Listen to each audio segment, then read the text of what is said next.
बिस्मिल्लाहिर्रहमानिर्रहीम।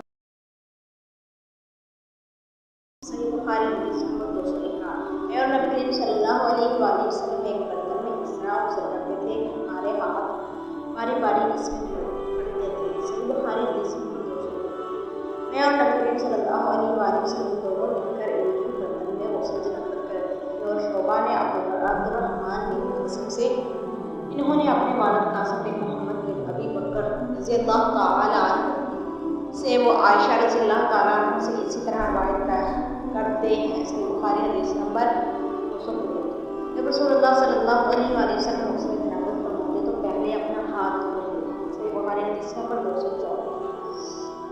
मैंने नबी करीम सल्लल्लाहु अलैहि वसल्लम के लिए गुस्ल का पानी रखा तो आप सल्लल्लाहु अलैहि वसल्लम ने पहले पानी अपने हाथों पर गिरा कर इन्हें धोया या 3 बार धोया। फिर आपने दाहिने हाथ से बाएं पर गिराया कर अपनी शर्मगाह को धोया। फिर हाथ को जमीन पर रगड़ा, और नाक में पानी डाला।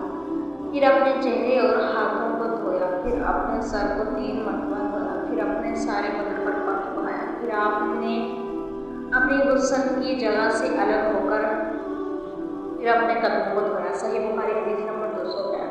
नबी करीम सल्लल्लाहु अलैहि वसल्लम और आपकी कोई ज़ौजा मुतहरा एक बर्तन में गुस्ल करते थे। इस हदीस में मुस्नद बिन इब्राहीम और गैर बिन जरीर की रिवायत में शोबा से मनन जनाबत का लफ्ज़ ज़्यादा है, यानी ये जनाबत का गुस्ल